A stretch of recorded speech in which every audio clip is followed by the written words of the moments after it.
Ayan. Good morning, no? Now is 11 a.m. Kakarating ko lang dito sa may Padre Burgos, no? So, napatambay ako dito sa daan sa may Shell para mag-update. Sorry, hindi ako nakapag-upload kahapon about sa sa devotion natin, but sikapin ko ngayon. We can do this naman kahit nandito tayo sa lakad, mga transaksyon natin. Pray tayo. Lord, thank you for today. Thank you for your blessing. Thank you for your guidance and your protection na pinagkaloob mo sa bawat isa. Pagpalain mo, Panginoon, ang mga tagapakinig, mga gustong lumalim pa ang pananampalataya sa iyo, Lord God. Bless the sharing of your word today, Father. In Jesus' name. Amen. Pasensya na kayo, hindi tayo makapagkanta ngayon. Una, wala akong dalang gitara. Pangalawa is rush lang to. Kasi may meeting pa ako isa. Nantay ko lang. While waiting, I have to share with you. Okay. Now, Merry Christmas ulit. Malapit na tayo sa Kapaskuhan, and of course, ulitin ko, based sa salita ng Diyos, sa aking natutunan through the preaching of our pastor, my pastor. Last Sunday, Christmas is all about giving. Baliktad. And according to Luke chapter 2, verse 8 to 20, that's a very nice message. Christmas is all about receiving and giving, right? So it was the story of the shepherd na nakatanggap ng magandang balita mula sa anghel at pinahayag din nila sa iba. So they received the gift of salvation and they share it in the same way sa iba din na nangangailangan ng kaligtasan. It's all about receiving and giving. So meaning, ang Christmas po ay hindi lang po pagtanggap, ngunit ito po ay pagbibigay. So kung may natanggap ka, make sure meron ka rin ibinibigay. So like in the same manner, natanggap natin yung kaligtasan, ibibigay din natin sa iba, no, through sharing the salvation in the Word of God. Now, hindi ko intensyon na baliin ang sinasabi nila na Christmas is 25 December, ganon. Kasi ang mahalaga lang naman yung essence ng Christmas na maintindihan natin. Yun nga, it's all about receiving and giving. Receiving the salvation and giving the salvation to others in same way. Now, but nabasa ko lang, binalikan ko yung umatras ako sa Luke chapter 1, particularly doon sa 26, yung pag-meet up ni Angel Gabriel, the messenger, kay Maria, no? Particularly dito ako na-trigger sa 26, sinasabi dito, nang ika-6 na buwan, sinugo ng Diyos ang anghel na si Gabriel sa isang bayan ng Galilea na tinatawag na Nazaret, sa isang berhing nakakatakdang ikasal sa isang lalaki na ang pangalan ay Jose, mula sa sambayanan ni David. Ang pangalan ng berhen ay si Maria. Now, kung titingnan natin dito, sinasabi sa 26, nang ika-6 na buwan. Malinaw yun. Nang ika-6 na buwan. Tingnan natin ha. Ano lang ako nito. Medyo na-curious lang ako nito. About sa Christmas talaga. Kasi hindi naman talaga sinasabi na December 25 or December nga pinanganak si Jesus, no? Pero dito sa Luke chapter 1, verse 26, nang ika-6 na buwan, minute up, nakipagkita si Angel Gabriel, the messenger, kay Maria. No, tingnan natin na ika-6 na buwan sa Roman calendar. January, February, March, April, May, June. Somewhere in June, nakipag-meet up si Angel Gabriel kay Mary. Okay, hindi naman siguro nagbabago ang cycle ng kapanganakan. Mula noon hanggang ngayon, hindi naman siguro nagbabago na kapag nabuntis ang babae, 9 months lalabas ang bata. No, hindi naman siguro pwedeng sabihin natin na noon, sa panahon ni Jesus, yung bata, ibubuntis lang ng 5 buwan, ibubuntis lang ng 4 na buwan. No, the same pa rin, 9 months pa rin. Now, tingnan natin ha, kung nagdalang tao si Mary ng June, kasi sa ika-6 na buwan, January, February, March, April, May, June, so nagbuntis siya. Count tayo ng 9 months, no? Ito yung nag-trigger sa akin. Count tayo ng 9 months. Mula June, July, August, September, October, November, December, January, February, March. March ang pang 9 months.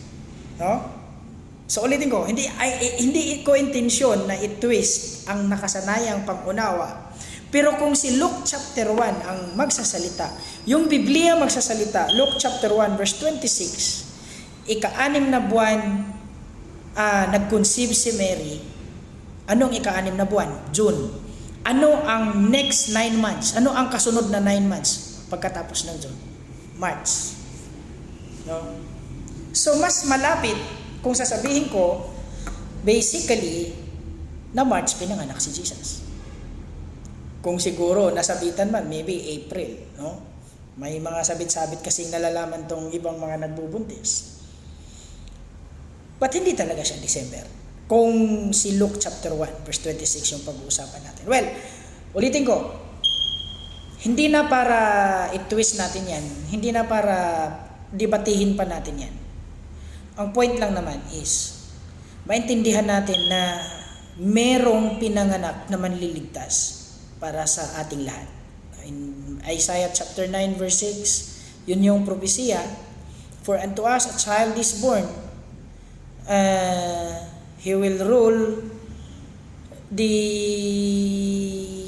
siya ang magiging tagapamahala sa buong mundo. Tawagin siyang kamanghamanghang tagapayo, Wonderful Counselor, Mighty God, Everlasting Father, Prince of Peace, yun siya. Pero meron doon sa propesya na kung titingnan natin sa English na isang katanungan. Kapag sinabi kasi nating propesya is future, no? Future, hindi pa nangyayari. Pero may napansin ako doon. I don't know, basahin nyo yan sa iba't ibang translation. Ito ang tanong ko. Bakit ginamit ni Isaiah ang salitang is? For unto us a child is born.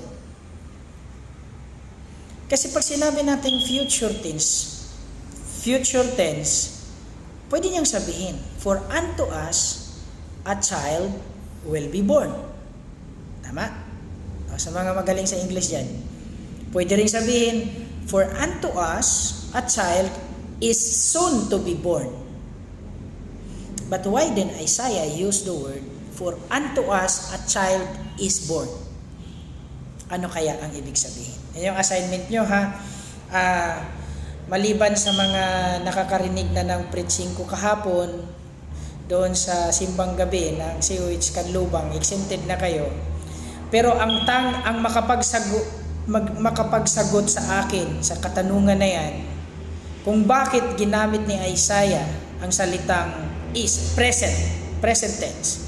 Bakit niya sinabing for unto us a child is born, na future naman ang pinag-uusapan. Soon to happen pa naman yung pinag-usapan. Ang makapagbigay sa akin ng accurate na sagot na yan, base sa pag-aaral sa Biblia, magpapajikas ako ng 1,000. 1,000. Clear yan ha? Malinaw yan, 1,000. Ang makapagsagot sa katanungan na yan through comment, and of course, mag-subscribe ka, mag-comment ka at mag-like ka para makita ko na valid yung sagot mo. Again, ulitin ko, na-preach ko na to last night sa COH Kanlubang. So exempted na doon yung mga nandoon kasi alam na nila, diniscuss ko na kung bakit ginamit ni Isaiah ang word na S or present tense. Diba? Nabalik tayo doon sa passage natin. Ulitin ko, hindi na para i-twist pa natin kung December ba or March ba, pero si Luke chapter 1, pag-usapan natin verse 26, possible March talaga siya. Now, titingnan natin dito, sa verse 34, nag-conversation na sila ni Mary at ni Gabriel, ni Angel Gabriel. Sinabi ni Mary dito sa 34, sinabi ni Maria sa anghel, Panginoon, paano ito mangyayari? Samantalang ako ay wala pang nakikilalang lalaki. Now, ang ibig sabihin nito kasi, di ba si Mary is ikakasal kay Joseph, no? Kay Joseph, ikakasal siya. So bakit yung sinasabing wala pa siyang nakikilalang lalaki? Ang ibig niyang sabihin dito, he doesn't know a man. Meaning, wala pa siyang karanasan. He's a virgin. Hindi pa siya he never known a man. Ganon ang tamang term doon para hindi siya bastos pakinggan, no? Sa mga bata na makakarinig. Now, ito ang sagot ng anghel sa kanya. Bababa sa iyo ang Espiritu Santo at liliman ka ng kapangyarihan ng kataas-taasan, kaya't ang batang banal ay tatawaging anak ng Diyos. Ito pala yun. Kapag tinanggap na natin si Jesus, kapag si Jesus ay tinanggap na natin at nasa buhay na natin si Jesus, hindi pwede nawala ang banal na Espiritu Santo. Alright? If you believe in Jesus, but you don't believe in the Holy Spirit, wala pong saysay yan. Bakit? Even Mary, nung nilagay ng Diyos si Jesus sa katawan, sa tiyan ni Mary, nandun ang banal na Espiritu Santo. Nandun ang Holy Spirit. So when we receive Jesus, when we believe God, when we believe Jesus as Lord and Savior, we must also believe in the Holy Spirit na siya po ang magbibigay sa atin ng kalakasan at kaliwanagan sa salita ng Diyos habang tayo'y naglilingkod at nabubuhay sa pananampalataya sa Panginoon. Tama ba? Ayan. So let me just remind you, people of God, the role of the Holy Spirit in our lives is very vital, very important. No?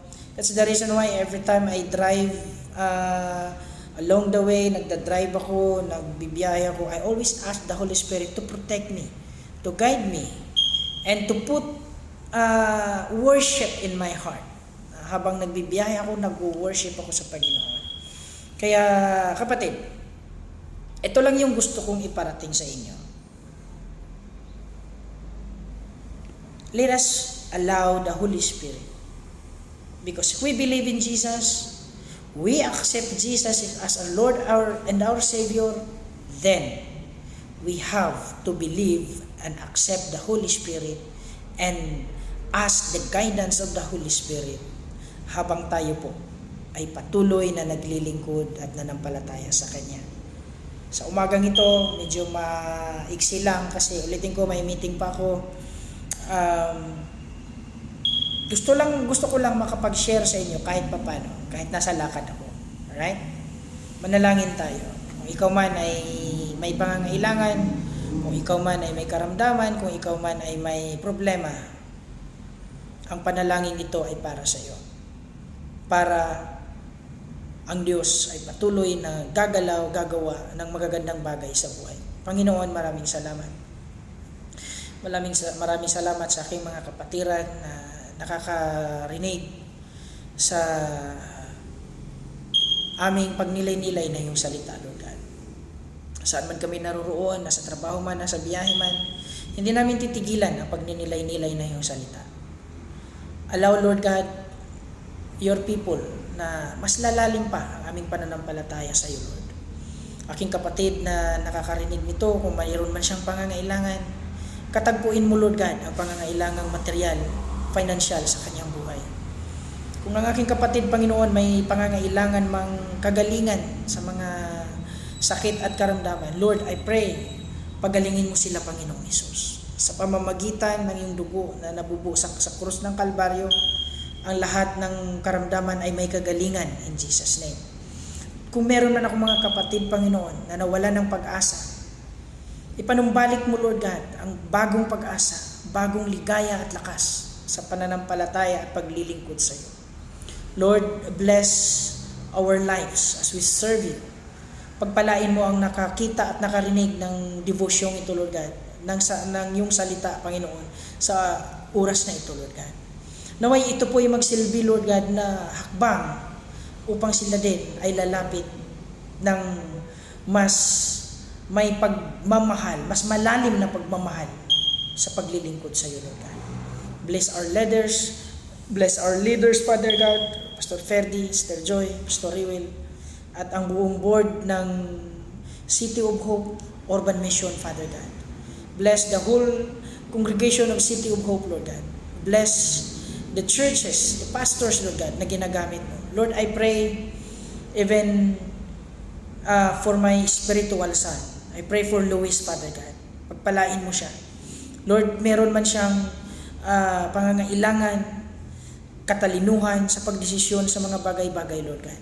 Lord, I pray that you will guide him. You will protect him and you will give him the wisdom, Lord God, sa pagpili sa tamang bagay sa kanyang buhay. Pagtibayin mo siya, Lord God. Bigyan mo siya ng kalakasan sa paglilingkod. Bigyan mo siya, Panginoon, ng anointing sa paglilingkod, Lord God. Huwag mo siyang pababayaan, Lord God. At ingatan mo siya sa lahat ng bagay, Lord.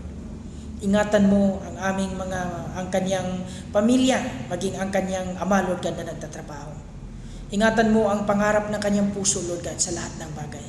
At ingatan mo ang kanyang paglilingkod na makilala kanya ng mas malalim pa, ng mas may pagmamahal pa siya, Panginoon, para sa iyong gawain.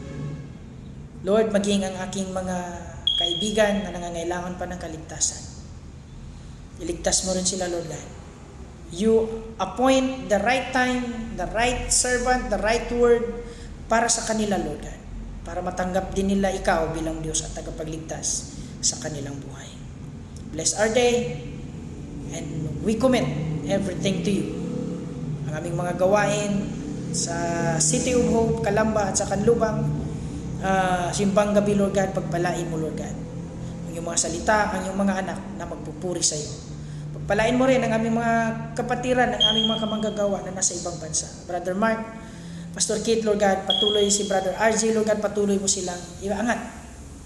Patuloy mo silang i-guide sa lahat ng bagay na kanilang gagawin.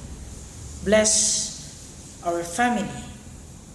Provide everything we need, Lord God, according to your will and purpose. We thank you and we give you praise in Jesus' name. Amen and amen. Ayan. Sumaglit lang tayo habang wala pa yung mga ka-meeting ko. Ayun nga, may tanong ako doon sa kalagitnaan ng aking video. Comment nyo, mag-like kayo, mag-subscribe kayo, titingnan ko ang mga sagot. Yan po ay nagdadala ng 1,000 Gcash. Alright, 1,000 yan kasi mahalagang sagot yan. Mahalagang sagot yan para sa akin. Sobrang mahalaga ang sagot na yan para sa akin. Kaya medyo may kagandahang presyo yan. Try to research, huwag basta-basta sumagot lang ng walang laman. Try to research and try to ask wisdom from the Lord para makuha natin ang tamang kasagutan. No? Ulitin ko ang tanong, bakit ginamit ni Isaiah ang word na is in the present tense situation, samantalang ang verse na yon is patungkol sa propesiya ni Jesus. Patungkol sa future. Pwede naman niya sanang gamitin for unto us. Example, for unto us a child will born. A child will be born. A child will soon to be born. Pero bakit ginamit niya ang word na for unto us a child is born? Tingnan natin kung ano ang masagot niyo. God bless you and then thank you for your time. See you tomorrow.